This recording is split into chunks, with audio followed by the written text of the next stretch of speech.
Oi pessoal, tudo bom?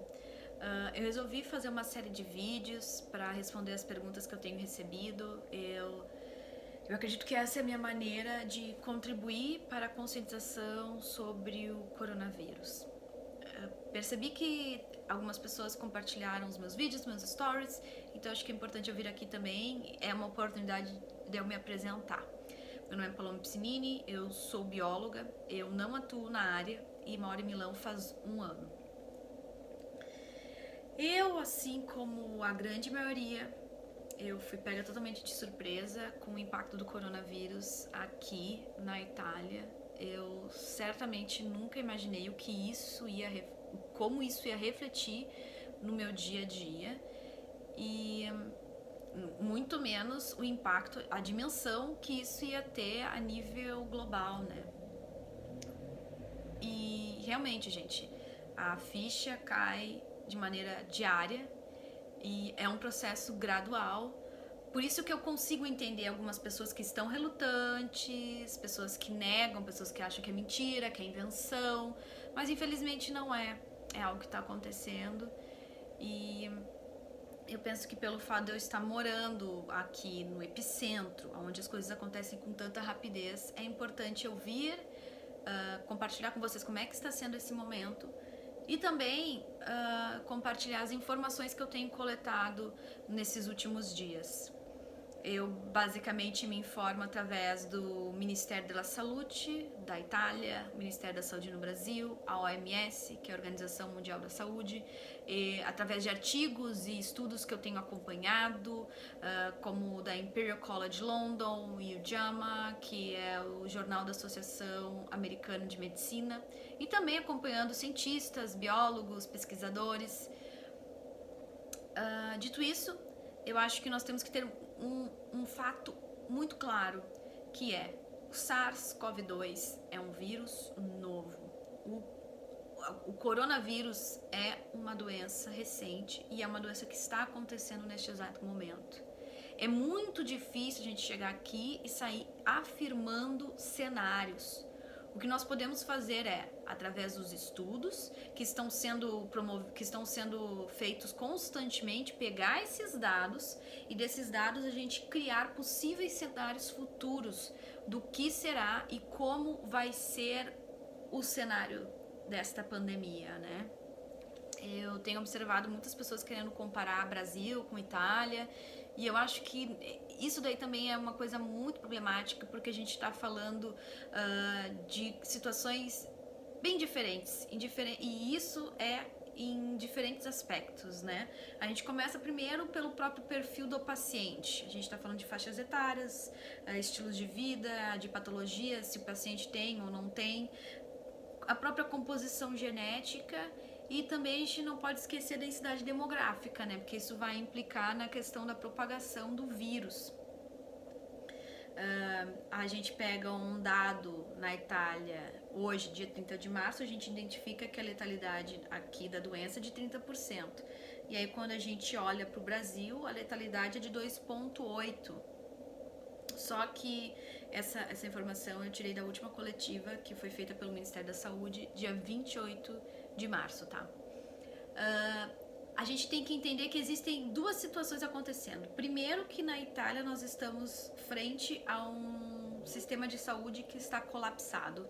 Já não, apesar de estarem fazendo, sim, bastantes testes, identificando bastante pessoas contaminadas, a gente não tem uma noção real do número de contagiados hoje na Itália. Assim como a gente está falando no Brasil, em que os testes estão só sendo realizados em pessoas hospitalizadas. Nós temos o número que temos está relacionado às pessoas que estão no hospital. Não são todos aqueles que estão com sintomas, ou seja, tem muito assintomático e tem muitas pessoas com sintomas leves que não foram diagnosticadas, não contam nessa conta. Então esse 2,8 pode ser para mais, quanto pode ser para menos. A gente não pode afirmar algo neste exato momento porque é uma doença que, como eu falei, ela está em curso. A gente pode pegar os dados que temos nos estudos atualmente e daí realmente entender os possíveis cenários. Uma coisa positiva que eu posso falar para vocês é que no último relatório entregue pela Imperial College, esse último relatório saiu hoje, dia 30, eles falam que eles constataram, depois de uma análise entre 11 países da União Europeia, que houve uma diminuição no contágio, houve uma diminuição no número de contagiados em função de dos países terem tomado as medidas protetivas, que são isolamento, distanciamento social, essa questão de terem fechado escolas, universidades e terem proibido as aglomerações. Eles identificaram que houve sim resultados positivos através dessas medidas. E eles estimam que houve mais ou menos, que foi possível salvar cerca de 120 mil vidas.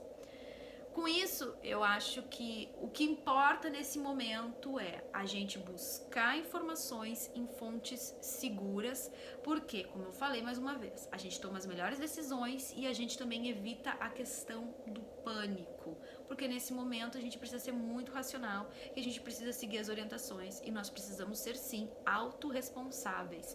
Precisamos entender que as nossas ações impactam, sim, na vida de outras.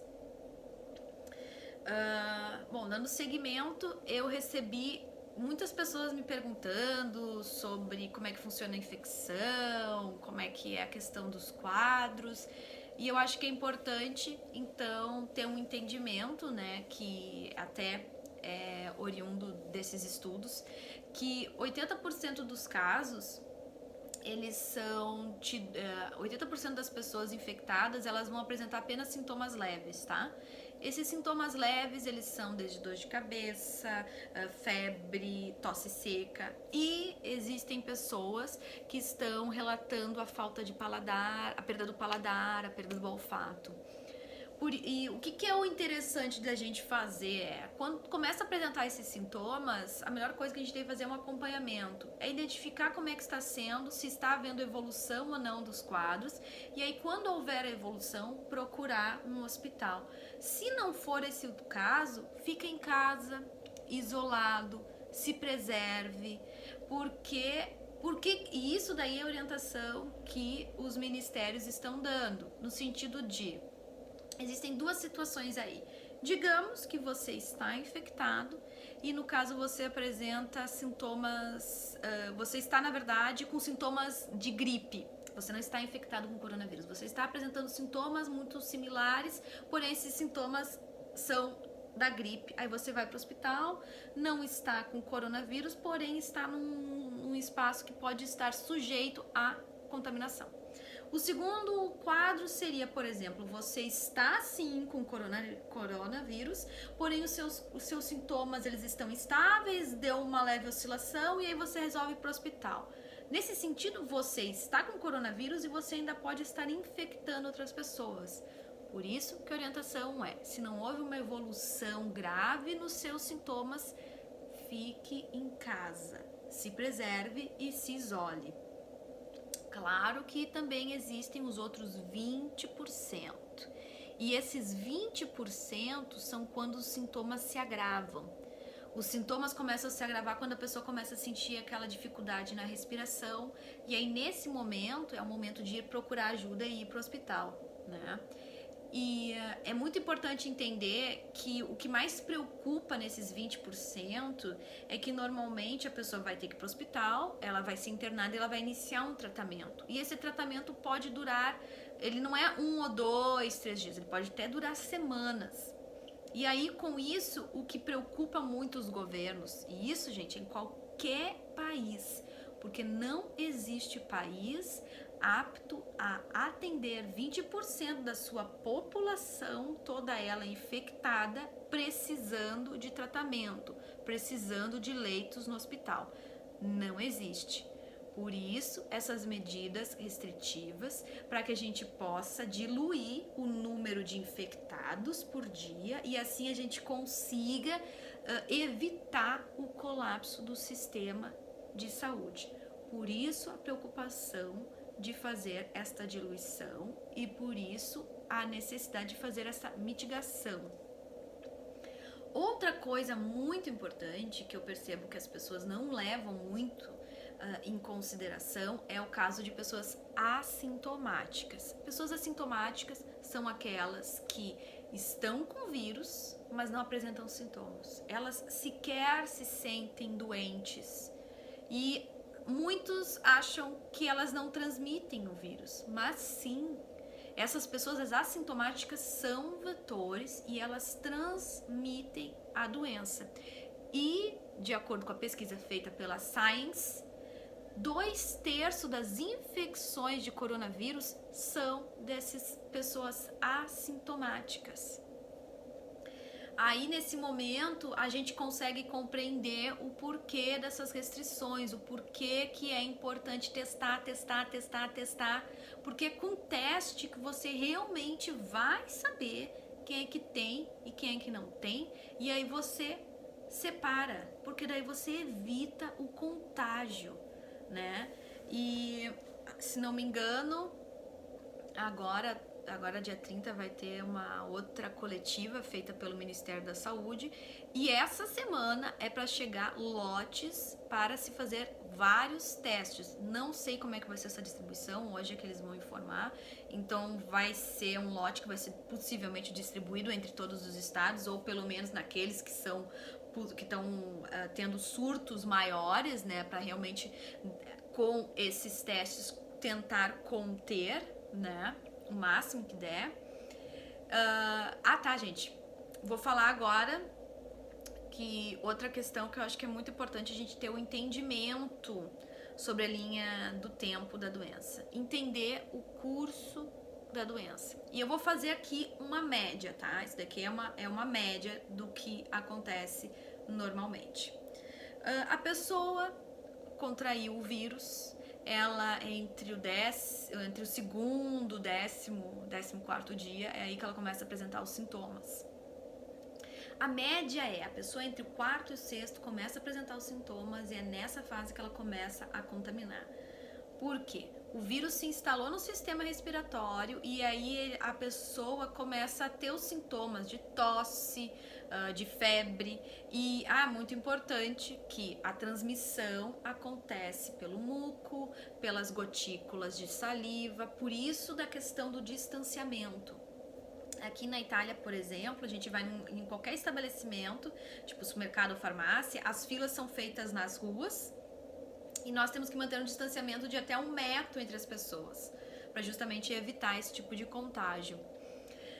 E a outra coisa, né? O que acontece? Quando a pessoa tá com um sintoma gripal, ela tosse, ela espirra, ela se protege com a mão, né? Mas normalmente ela pega algum objeto, toca numa superfície, e estudos indicam que o vírus pode ficar ativo na superfície por 4 a 9 dias. Então, gente, olha a quantidade, olha os níveis, as possibilidades de contágio que nós temos só com a superfície. Por isso que é muito importante a higienização adequada com água e sabão. E se você tá na rua e não consegue fazer essa limpeza, álcool gel. Por isso que eles falam de maneira que eles falam muito sobre esta higienização. Mas voltando à linha do tempo, né?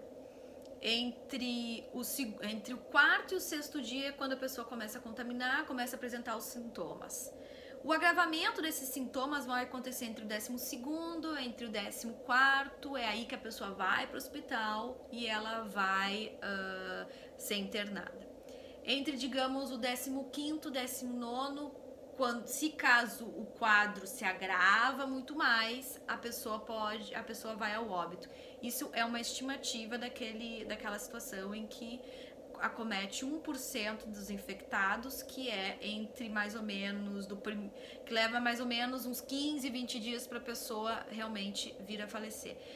E por que é importante a gente ter a noção dessa linha do tempo? Essa linha do tempo é importante, primeiro, para quem está infectado, compreender o período que fica incubado e assim evitar o contato, evitar de sair e realmente ficar isolado. E também é muito importante esse entendimento, principalmente para os países como é o caso do Brasil, que hoje, dia 30 de março, ainda não faz testes em todas as pessoas com sintomas. O Brasil só faz teste naqueles casos que estão hospitalizados. com isso, a gente não tem a real noção de quantas pessoas contagiadas estão no país. Nós não temos a real informação do quadro epidemiológico no Brasil. Por isso que eu volto a falar sobre a importância de testes. É com eles que a gente tem a certeza e aí existe a possibilidade de separar quem está doente, quem está contagiado e quem não está. E assim a gente evita uma propagação ainda maior dessa doença, né? É por isso que então é muito importante que está vindo esses lotes e comece quanto antes a haver a distribuição desses testes para que a gente possa ter uma real noção do que está acontecendo e como é que vai ser o andamento do coronavírus no país. Bom, gente, essas eram basicamente as perguntas que tinham me feito esses últimos dias. Eu vou fazer um próximo vídeo falando sobre como está a situação e como é que está a situação aqui na Itália, como é que é a nossa rotina. Eu quero também avisar que eu tô trazendo esses dados e focando muito na situação da saúde. Eu nem entrei na questão econômica, porque essa é uma situação, essa pandemia é realmente... Nada é simples, tudo é muito complicado e deve ser sim analisado, mas eu acredito que conforme as coisas estão acontecendo, conforme eu estou vendo aqui na Itália, essa decisão, pensando estritamente no cenário italiano de reclusão, quarentena, está sim trazendo bons resultados. Agora o que cabe a nós realmente é esperar e realmente fazer o máximo de testes e aguardar esse quadro epidemiológico para ter a noção de como proceder e como serão os próximos passos a serem dados aí conforme essas informações desses testes. Qualquer outra dúvida, qualquer outra pergunta, deixem aí. Até me avisem sobre quais são as curiosidades que vocês têm com relação à Itália, que daí no próximo vídeo eu respondo. Gente, muito obrigada por vocês estarem compartilhando essas informações, porque isso ajuda muito na conscientização. Eu sei que tem muitas pessoas que ainda estão sem acreditar e não entender a gravidade dessa situação. Então, agradeço muito a vocês. E é isso. Muito obrigada e vejo vocês na próxima. Tchau, tchau.